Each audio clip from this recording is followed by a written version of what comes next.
Good Tuesday noonday, my YouTube friends, the guys and gals of the construction, do-it-yourself, fix-it-up world. Just coming to you today. Before I tell you what we're going to do, I'll just tell you some problems I had last week. Last week was kind of a hectic week. On a Thursday night, I got a call. People said, hey, we have no hot water. So I got there Friday morning, put a tester on the hot water heater. The top element was showing good, the top thermostat was showing good, but I don't know how to check the bottom thermostat. And I was able to check the heating element, but not the thermostat, because the hot water heater electric one, it uses the top heating elements first, and then when it needs the bottom ones, it kicks them in. So I don't know how to kick those bottom ones in to see if the thermostat's working or whatever. But anyway, I just replaced the thermostats, heating elements, I thought that was it. So I did that, waited about 30-45 minutes. Water was not getting lukewarm or nothing.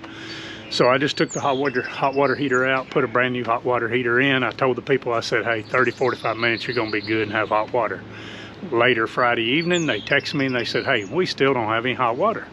I was like, oh man, I don't know what to do. So I get over there Saturday morning and I put a tester on it. Everything's checking good, everything's running good, and the guy tells me, we don't have much water pressure. Man, if they'd have just told me that Thursday night or Friday morning, I went around to the crawl space, opened the crawl space door. There it is, standing in probably 3 inches or more water. So I had to pump all that water out Saturday, dig a trench from one end of the house to the other. I had Jeff there to turn the water on and off so I could locate where the break was. It was underground, so that's why I had to dig the length of the house to get 2 unions, to put some sharp bites in and put a piece of PEX in. So had that. While I was working on the hot water heater, another place called me. They said, hey, our refrigerator's quit working. So I had to deal with that. Then I've had several other things going on, but I can't remember. But let me show you what we're doing today. This porch, it's gonna say bye-bye. I'm gonna tear it off. It's just, I think I can make the house look better without it.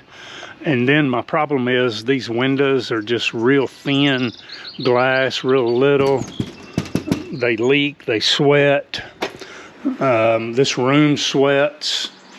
It looks bad in here, so I think we can tear all of this off, clean the ceiling, that popcorn ceiling type stuff off, and paint the porch out here. I don't know, but anyway, you're gonna see the finished product, see what we can do with it. But that's what we're starting. I'll be using this Milwaukee M18 hack saw. I've got a Diablo thick metal demolition blade in it. Of course, you can see the teeth on it, so it'll work good cutting wood also, but I got that on there because I'll be cutting through nails and stuff. I'm going to go with this Milwaukee Sawzall blade called the Axe. It says wood with embedded nails. Not impressed with the way that Diablo is, the aggressiveness of it. It's not, it started out good, but it seems like it got dull real quick with the nails. I'm gonna have to leave y'all inside here and try to get you a view, because the sun is so bright out there, there's no way that it'd be shining right in the lens.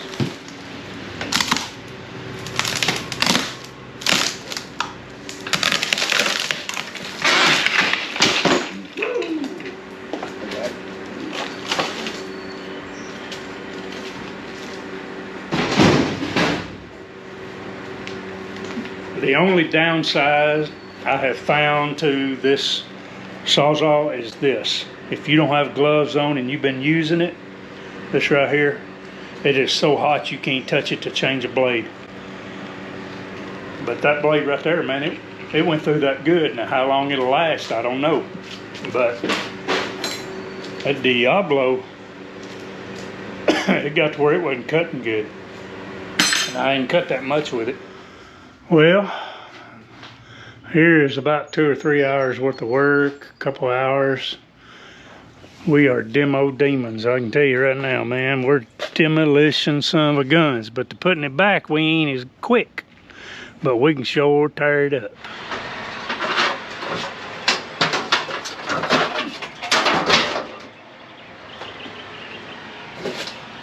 Well, we're getting started this morning. You can see it's demoing down pretty good.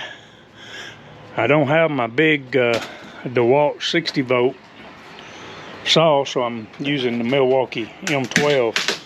That's what I had up here. Using the M18 hacksaw, sawzall.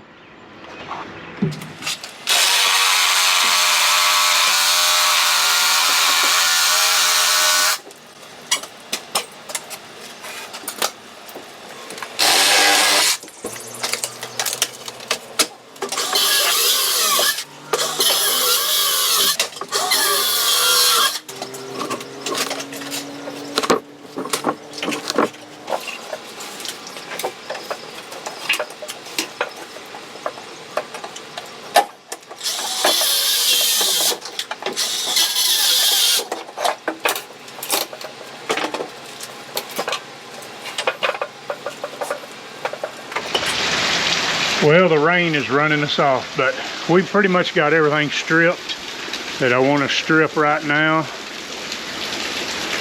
Because now I'm going to go get some 4x4s and to brace around. I think those are probably 2x6s right there. So I'm going to get a 2x6 on this side, 2x6 on the other side, nail them together. Don't try to make it a decorative little porch, but the rain's running us off, so we'll see you another day. Well, to give you a little update on the porch, we're starting now to start doing some bracing. Of course, this wood's been here a while, and then you can see it's pieced right here, and so I don't want that. We're gonna do a little further down, but I've got my 4x4 post. And we're going to do this on the inside, and we're also going to do it on the outside. Just really give it a, you know, stoutness to it. Stouten it up. But as you can see, it's all off using the DeWalt, the 60 volt table saw there on that. But you can see the porch is all cleared off now. We're also, I don't have my big 60 volt DeWalt, so we're just using the little M12 to cut these 2x8s. This is a pretty challenging cut for this little M12, cutting a 2x8.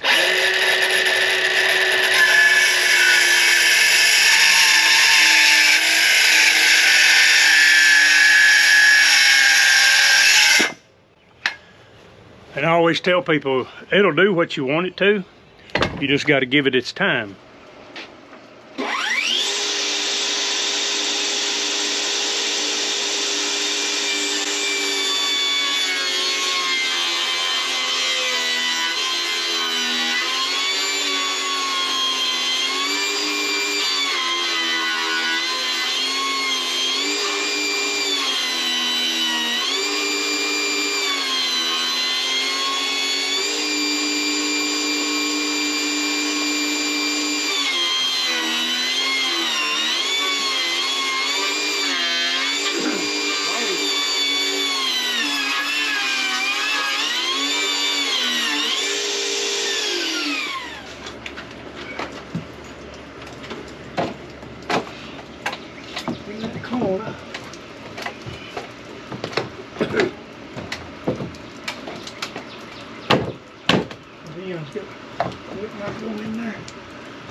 Too thick? I believe so. I think it's bowed. What the problem is? Yeah. I think it's bowed. There it goes. There it goes.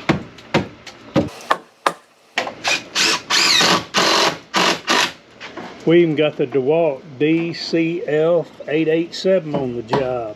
This thing's been with me a long time. Got a little one of them 1.5 batteries on it. Help with the weight. It's been with me a while. We're making progress. You can see where we've got that up under there. We've got it all the way around on the inside. We've got it all the way around on the outside. I just got some carpet stuck over that hole because I thought it might rain last night. We got it around here, so we're around, you know, doing that part. I went off and forgot a jack, so we hammered a 4x4 up under there to get some pressure off of this end here so we can set a 4x4 and get it on it, and then knock that out and set it down on it. Now again, I didn't bring my big DeWalt 60 volt, just using the M12 6 amp hour battery, what we used all day yesterday.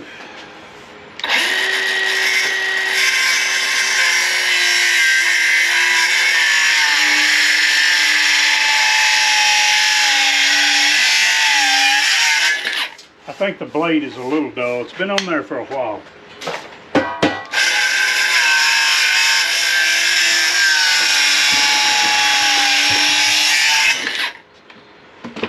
It lacks just a hair meeting on the 4x4 in the center.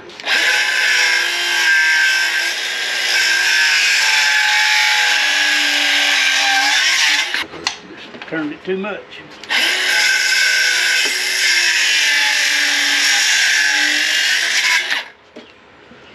Well, I had to take a, see the jack right there. I had to make a trip home and get that jack. It was just being too hard. We were trying to put a 4x4 under and take a sledgehammer and kind of just barely tap it under there just to get the pressure off of those posts. To get a 4x4 under it,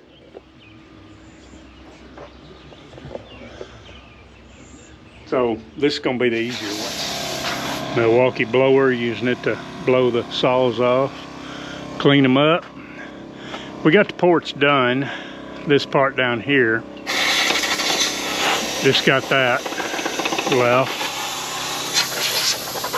We're going to stain all this wood like with a cedar stain, all of that. We're going to scrape this porch off, probably paint it some color, but you can see I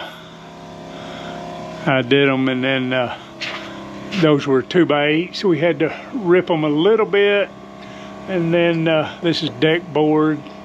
And then where I ripped the deck boards to fit in there, that's the trim that come off of that to just kind of dress that a little bit. So it's coming together slowly but surely. So Jeff's cleaning the tools up. We're gonna take them home and we're gonna call it good for the weekend. Monday I'll try to dress that front up there. Local train comes through every day.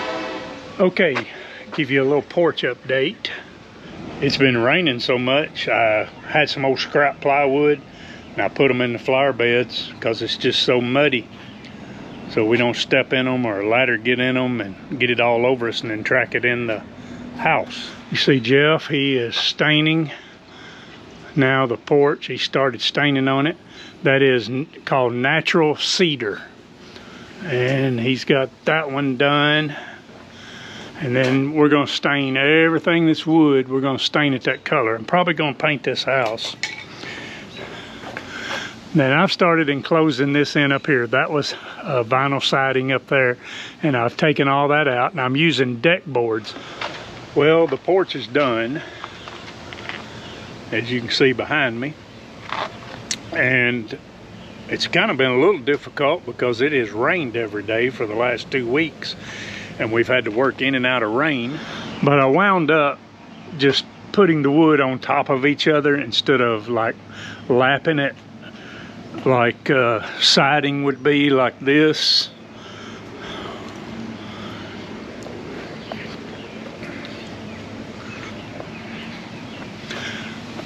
And now I'm going to just caulk in between each one of the joints just so water can't run in.